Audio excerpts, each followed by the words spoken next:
नमस्कार, आप देख रहे हैं इंडिया बोल रहा है। मैं हूं आपके साथ विवेक शांडिल्य। चांदी हर दिन एक नया रिकॉर्ड बना रहा है। कभी 1.25 से 1 लाख, फिर 1.5 लाख, फिर 2 लाख, फिर 2.5 लाख, फिर 3 लाख और अब 3,40,000। जानकार ये मानते हैं कि चांदी की रफ्तार फिलहाल नहीं थमेगी। चांदी इसी रफ्तार से आगे बढ़ेगी। इसलिए चांदी के पांव अब जमीन पर नहीं है, अब चांद पर पहुंचते दिख रहे हैं। दुनिया के बाजार में हड़कंप मचा हुआ है। निवेशक बेचैन है। मंदी के बादल फिर से गहराते नजर आ रहे हैं। संकेत साफ है, अब जंग सिर्फ मिसाइल से नहीं, रिसोर्सेज पर कब्जे की है। मतलब आज हम आपको यह समझाने की कोशिश करेंगे कि चांदी के इस अचूक रफ्तार के पीछे की कहानी क्या है। यह कहानी है रिसोर्सेज पर कब्जे की। लैटिन अमेरिका और चीन अपने प्राकृतिक संसाधनों को होल्ड कर रहे हैं। चीन को लेकर दावे हैं कि वो चांदी के भंडारण पर आक्रामक रणनीति अपना रहा है। उसने अपनी पॉलिसी चेंज कर दी है। 1 जनवरी 2026 से चीन से चांदी एक्सपोर्ट करना उतना ही मुश्किल है जितना कि लोहे के चने को चबा पाना। वहीं अमेरिका जो है वो तेल के भंडार को सुरक्षित करने में जुटा हुआ है। इसलिए जब चाइना ने 1 जनवरी 2026 को यह पॉलिसी लागू की कि चाइना से चांदी बाहर ना निकल पाए, तो आनन फानन में अमेरिका ने वेनेजुएला पर अटैक करके वेनेजुएला के ऑयल रिसोर्स को कंट्रोल कर लिया। इसके बाद किसकी बात की जा रही है? ग्रीनलैंड की बात की जा रही है। और किसकी बात हो रही है? अंदाजा लगाइए। ईरान की बात हो रही है। ग्रीनलैंड को लेकर डोनाल्ड ट्रंप यह कहते हैं कि ग्रीनलैंड पर रशिया और चाइना की नजर है, वहां के रिसोर्सेज पर, तो वो उसको भी सीज करने में लगे हैं। ईरान को भी डोनाल्ड ट्रंप नहीं छोड़ेंगे। क्यों? क्योंकि जो ऑयल रिसोर्स है उसका सबसे ज्यादा वेनेजुएला ऑयल और ईरान के ऑयल का इस्तेमाल चाइना कर रहा है। तो वेनेजुएला कंट्रोल में, अब ईरान को भी कंट्रोल में लाया जाएगा। नतीजा यह है कि अमेरिका अपने तेल भंडार को सुरक्षित करने में लगा हुआ है और चाइना चांदी के भंडार को। अब इससे चांदी की कीमतों में जबरदस्त उछाल है। करीब 3,40,000 के पास कीमत पहुंच गई है। इंडस्ट्री से लेकर आम निवेशक तक सब पर असर है। एक दौर था जब लड़ाइयां गोला बारूद से लड़े जाते थे। अब दौर है वॉर रिसोर्सेज का है। जिसके पास चांदी, तेल और कच्चा माल होगा, ताकत उसी के हाथ में। तो क्या आने वाले समय में गोलियों की जगह रिसोर्सेज ही हथियार बनेंगे? हथियार बन चुके हैं। और अगर ऐसा हुआ तो इसकी कीमत आम आदमी चुकाएगा, चाहे वो कीमत दुनिया के किसी भी कोने का आम आदमी क्यों ही ना चुकाए। तो आज इसी चांदी के खेल पर सबसे बड़ी report with explanation, with facts और सबसे बड़े पैनल के साथ इस पर चर्चा। अगर मैं आपसे पूछूं कि आज दुनिया की सबसे कीमती चीज क्या है, आप क्या कहेंगे? डॉलर, हथियार, टेक्नोलॉजी, एआई, आईटी सर्विसेज, क्या है? आज दुनिया की सबसे कीमती चीज है रिसोर्स। और इसी रिसोर्स वॉर का पहला बड़ा संकेत मिलने लग गया है जब से चांदी की कीमतों में इजाफा हुआ है, जब से अमेरिका ने वेनेजुएला पर अटैक किया, जब से अमेरिका ने ग्रीनलैंड जपना शुरू किया, जब से अमेरिका ने ईरान को घेरना शुरू किया है। इस सब के पीछे चांदी की कहानी है। क्या आपको इस बात पर यकीन है? चलिए मैं आपको बताता हूं। चांदी के दाम अब बाजार में नहीं, सीधे चांद पर पहुंच चुके हैं। और ये कोई सामान्य उछाल नहीं है, यह है वैश्विक भू राजनीति का अलार्म। दुनिया इस उछाल से त्राहिमाम कर रही है। शेयर बाजारों में बेचैनी है। पहली बार चांदी 3 लाख प्रति किलोग्राम के पार पहुंच गया है। एमसीएक्स सिल्वर प्राइस जो है वो 3,35,521 रुपए पर केजी। पिछला क्लोज एमसीएक्स में जो रहा वो 3,23,672 पर केजी। आज के शहरों के भाव अगर देखें, चेन्नई में 3,45,000 रुपए पर केजी, दिल्ली, मुंबई, कोलकाता में 3,40,000 पर केजी। मार्केट ओपन होते ही रॉकेट जैसी तेजी के साथ रोज चांदी भागता है और 3,50,000 के करीब पहुंच गया है। चांदी के दाम लगातार बढ़ रहे हैं। दुनिया हैरान है, परेशान है, आखिर कैसे चांदी के दाम इतने बढ़ रहे हैं और क्या ये आगे भी बढ़ते रहेंगे? ऐसा क्यों हो रहा है? बीते साल 2025 के आखिरी दिन तक तो कीमतें सामान्य थी। फिर जनवरी में ऐसा क्या हो गया कि 2026 के पहले ही महीने में ही कीमतें उछाल इतनी देखी गई ये कीमतों में कि इन्होंने सारे रिकॉर्ड्स को तोड़ दिया। चांदी की चाल पहले देखते हैं, उसके पीछे का गणित फिर समझेंगे। 1 जनवरी 2,29,250, 5 जनवरी 2,37,063, 12 जनवरी 2,37,063, 16 जनवरी 2,81,890, 20 जनवरी 3,19,097, 21 जनवरी 3,35,521। और अभी तो कई विशेषज्ञ ये कहते हैं कि ये स्पीड रुकने वाली नहीं है, ये स्पीड चलने वाली है। तो इसके पीछे के फैक्ट्स क्या हैं? क्या दुनिया पर इकोनॉमिक स्लोडाउन के बादल है? आर्थिक मंदी आ रही है, इसलिए लोग सोना और चांदी में निवेश कर रहे हैं? या फिर इसके जड़ में कहानी है रिसोर्सेज की, कहानी है अमेरिका वर्सेस चाइना की, कहानी है तेल वर्सेस चांदी की? जी हां, लैटिन अमेरिका, जहां लिथियम, सिल्वर और रेयर मेटल्स का भंडार है, वहां सप्लाई को टाइट किया जा रहा है। चीन, जिसे दुनिया का मैन्युफैक्चरिंग इंजन कहा जाता है, वो अब सिर्फ सामान नहीं बना रहा, वो सामग्री जमा कर रहा है। 1 जनवरी 2026 से चीन ने चांदी को स्ट्रेटेजिक रिसोर्स की तरह होल्ड करना शुरू कर दिया। मतलब एक्सपोर्ट कम और स्टॉक ज्यादा, दुनिया के लिए सप्लाई कम, चाइना के लिए चांदी ज्यादा। और अब जरा अमेरिका की तरफ देखिए कि अमेरिका क्या होल्ड कर रहा है। अमेरिका होल्ड कर रहा है तेल, स्ट्रेटेजिक पेट्रोलियम रिजर्व फिर से एक्टिव कर दिया। तेल बाहर नहीं जा रहा, तेल को सुरक्षित किया जा रहा है। सवाल यह है कि आखिर यह टकराव क्यों है? चाइना कह रहा है जी हम चांदी नहीं देंगे दुनिया को, चांदी हमारे लिए और हम इसका इस्तेमाल करेंगे। लेकिन चाइना की एनर्जी रिसोर्स क्या है? चांदी से एनर्जी तो बन नहीं सकती, बाकी चीजें बन सकती हैं। चाइना का 80 to 90% एनर्जी रिसोर्स है रशिया, वेनेजुएला और ईरान का ऑयल रिजर्व। रशिया से तेल लेने पर चाइना को पहले ही अमेरिका टैरिफ की धमकी दे चुका है। वेनेजुएला को हमला करके पहले ही अमेरिका ने अपने कंट्रोल में ले लिया है। ईरान पर हमले की तैयारी, इसलिए ईरान को चारों तरफ से घेरा जा रहा है। कहानी सिंपल है, कहानी कोई कब्जे की नहीं चल रही, कहानी अब रिसोर्सेज की चल रही है दोस्तों।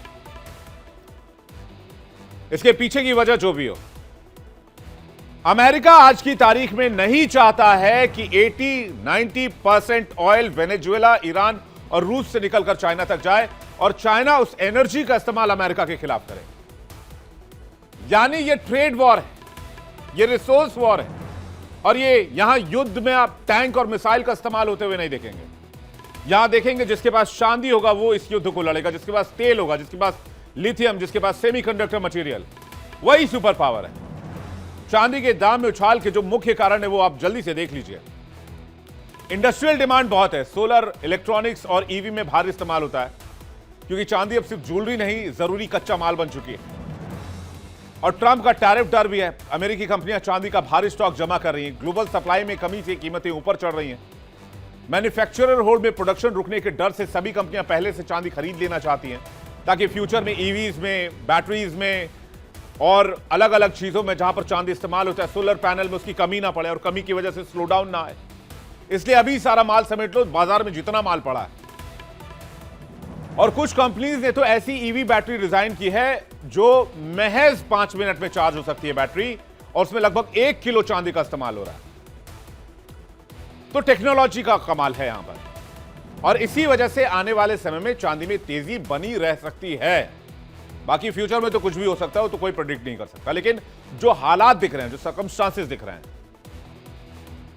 चांदी आज की तारीख में सिर्फ गहनों की धातु नहीं रह गई, ये सोलर पैनल की रीढ़ है, इलेक्ट्रिक व्हीकल्स का अनिवार्य हिस्सा है, सेमीकंडक्टर इंडस्ट्री की जरूरत है, medical, defence equipments, missile, technology base, space equipment, हर चीज का कॉमन फैक्टर सिल्वर है।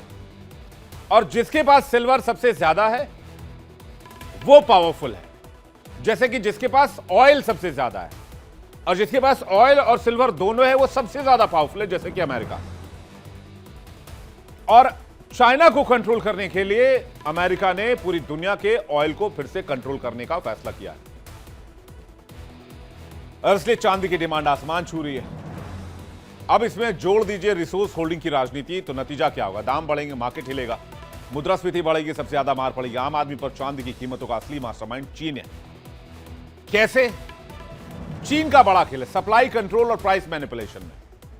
चीन ने अपनी चांदी के स्टॉक्स को बहुत पैमाने पर बढ़ाया है, और चांदी चाइना से निकालना बहुत मुश्किल है। यहां वहां की कंपनियां वहां से चांदी बाहर नहीं भेज सकती, क्योंकि चाइना ने पॉलिसी चेंज कर दी है कि आपको इतने बड़े अमाउंट में चांदी प्रोसेस करना होगा। अगर आप उस पर्टिकुलर पॉइंट पर या लिमिट पर नहीं पहुंचते हैं तो आप चांदी एक्सपोर्ट नहीं कर सकते। और कहते हैं चाइना में एक दो कंपनी ही है जो चाइनीज गवर्नमेंट के इन शर्तों को पूरी करती है। तो 90% तो ऐसे ही खत्म हो गया कि चाइना से चांदी बाहर नहीं आ सकती। इसलिए वैश्विक चांदी के भंडार पर जो है बहुत इंपैक्ट हुआ है। चीन के माइनिंग और रिफाइनिंग सेक्टर ने चांदी के उत्पादन पर जोर बढ़ाया है, लेकिन वो अंतर्राष्ट्रीय मार्केट में चांदी को भेज नहीं रहा है। और जब अंतर्राष्ट्रीय मार्केट में चांदी आ नहीं रही है तो डिमांड कम हुई है, डिमांड ज्यादा है और सप्लाई कम हुई है। तो कल तक जो हम सोचते थे कि चांदी जो शादी ब्याह तक की चीज है, शगुन तक की चीज है, आज उसके उलट चांदी ने एक अलग तेवर दिखाना शुरू कर दिया है। और आज की तारीख में चाइना कोशिश कर रहा है कि चांदी को कंट्रोल करके वो अमेरिका को घुटनों पर ला दे। और अमेरिका की कोशिश यह है कि ऑयल को कंट्रोल करके चाइना के पास चांदी भी हो तो कोई फर्क नहीं पड़ता है, क्योंकि चाइना एनर्जी रिसोर्सेज के लिए संघर्ष करते हुए मर जाएगा। तो आज की तारीख में चांदी की असली लड़ाई है, ऑयल रिसोर्सेज की असली लड़ाई है। यह ग्लोबल रिसोर्सेज वॉर का नया दौर है।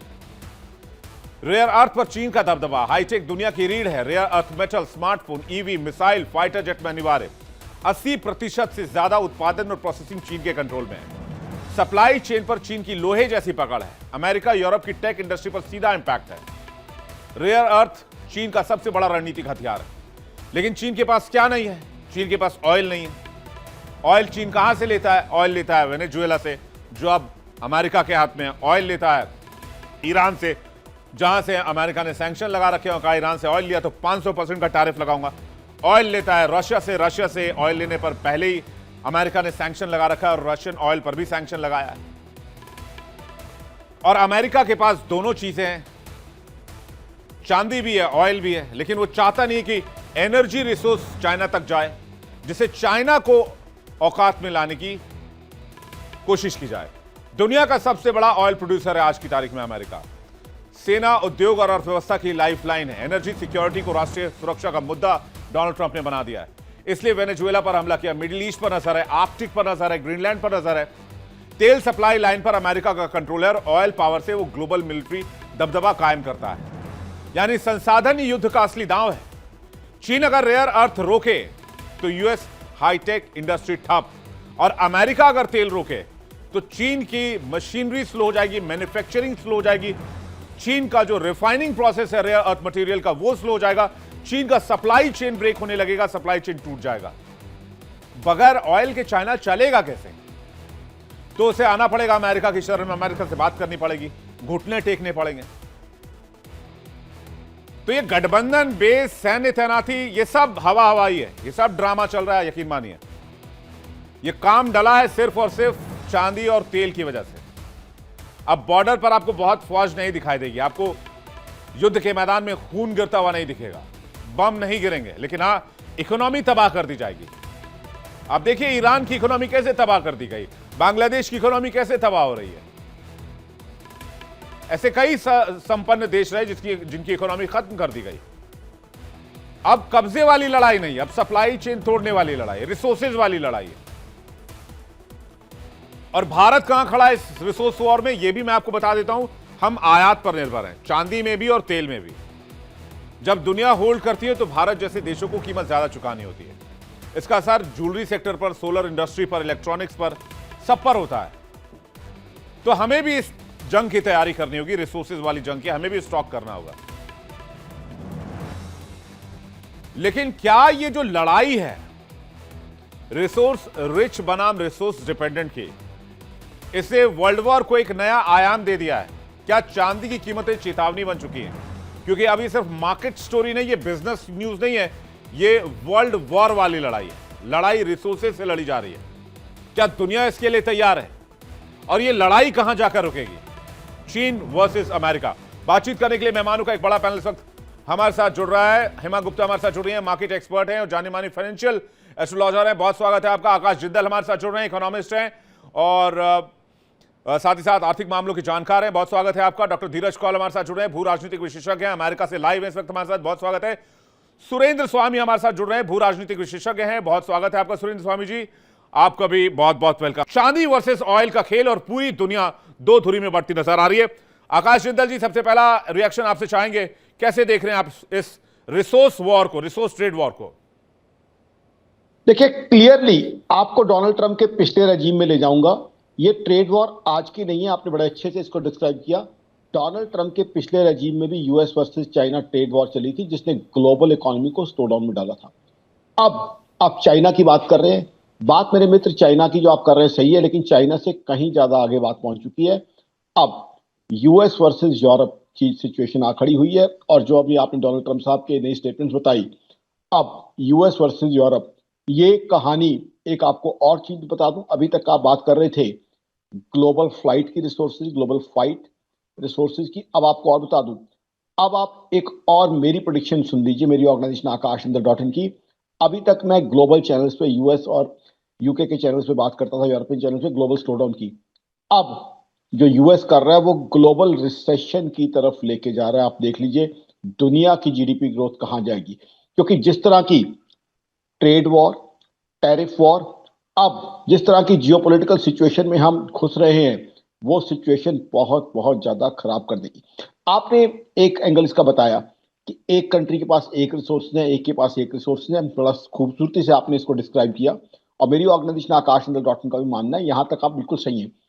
बट हर कंट्री प्रोटेक्शनिज्म पे चलेगी, अपने रिसोर्स अपने पास रख के बैठी रहेगी, तो क्या होगा? अब आप सोचिए, रेयर अर्थ मिनरल चाइना अपने पास रखेगा तो चाइना का क्या होगा? यूएस ऑयल और चांदी अपने पास रखेगा, चाइना चांदी एक्सपोर्ट नहीं करेगा तो क्या होगा? पहले क्या किया, सेकेंड वर्ल्ड वॉर के बाद हमने ग्लोबल इंटरकनेक्टिविटी और ग्लोबल डिपेंडेंस बनाई। हाँ। चाइना मैन्युफैक्चर करता था, यूएस यूज करता था, हिंदुस्तान आईटी देता था, यूएस यूरोप चलता था, कंट्रीज आपस में कनेक्ट हुई। अब वो जो आपस में इंटरकनेक्टिविटी है, उससे एकदम सबकी एलिनेशन अगर आप करना चाहेंगे तो क्या होगा? सिर्फ नुकसान, नुकसान और नुकसान, और ग्लोबल जीडीपी ग्रोथ नेगेटिव में जाएगी। ये तो हिंदुस्तान की खूबसूरती है। प्रधानमंत्री मोदी साहब, उनकी टीम को तारीफ करूंगा कि उन्होंने इसको भांप लिया। अब 10 सेकंड दीजिए मुझे, मैं एक्सप्लेन करता हूं। बजट में इनकम टैक्स 12 लाख तक जीरो कर दिया, उसके बाद जीएसटी के 2 स्लैब खत्म कर दिए 23 सितंबर। जो नुकसान हमें ग्लोबल स्लोडाउन की वजह से होना था, वो डोमेस्टिक डिमांड बढ़ा के पूरा कर लिया।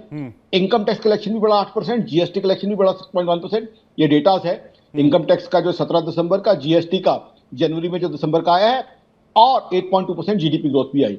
बट दुनिया इकोनॉमिक एंगल से एक बड़े खतरनाक एरिना में घुस रही है, ये आपको बता दूं। चांदी की तो जहां तक बात है, चांदी की और भी बढ़ेगी। कारण क्या है? सिंपल सी बात है, डिमांड बहुत ज्यादा है, सप्लाई बहुत कम है। इंडस्ट्रियल डिमांड आपने बड़ा खूबसूरती से एक्सप्लेन किया, चारों चीज है। उसके अलावा जियोपॉलिटिकल फैक्टर्स की वजह से मेरे दोस्त, सेफ हेवन एसेट और अपने आप को हेज करने की डिमांड, और चांदी का दूसरा भाई सोना। सोना आज आपको बताऊं, डी डॉलराइजेशन हो रही है। अमेरिका पहले ढीला हो रहा है, तो डॉलर की जगह सेंट्रल बैंक्स सोना भर रहे हैं, तो सोने की डिमांड भी इसलिए बढ़ती जा रही है। तो हालात ये हैं कि चांदी, ये तो बहुत गंभीर सिचुएशन की तरफ इशारा कर रहे हैं आकाश जी, जैसा कि आप बता रहे हैं। मैं कौल साहब, क्योंकि कौल साहब से लंबे समय से इस बात से डिस्कस होता रहा है, फिर मैं सुरेंद्र जी और हेमा जी आपके पास आ रहा हूं।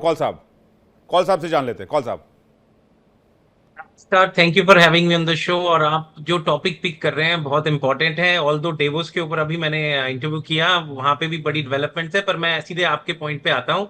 देखिए, ये बात सही है, डी डॉलराइजेशन हो रहा है। अब 52% पेनिट्रेशन अब डॉलर का रह गया है। एज ऑफ येस्टरडे हमारी स्टॉक मार्केट में बहुत तेजी से गिरावा है। आप जानते हैं मैं फाइनेंशियल कंसल्टिंग करता हूं for the biotech sector, so I have to watch the market. 2% गिराव आया है, हमारे बॉन्ड्स बेचे जा रहे हैं, और डेनमार्क का जो सोवरेन फंड है वो भी पैसा खींच रहा है, और डॉलर डंपिंग तो हो ही रही है। इस बारे में this is not news to anybody.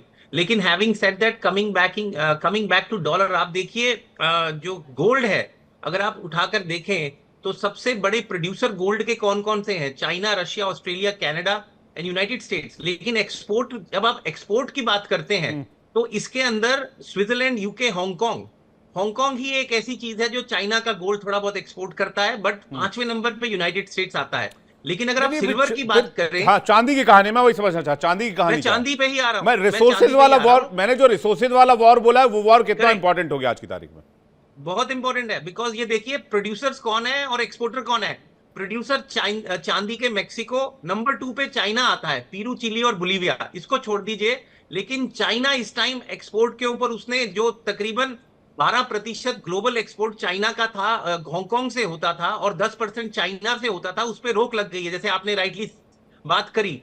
दूसरी बात, चाइना को सिल्वर को हम होल्ड कर रहे हैं, उसकी इंडस्ट्रियल डिमांड क्या है ये आप ऑलरेडी मेंशन कर चुके हैं, मैं उस पर नहीं जाऊंगा। इसके अलावा जो कई ऐसी माइंस हैं चाइना के अंदर जिसमें इस टाइम माइनिंग के ऊपर रोक लगा दी गई है।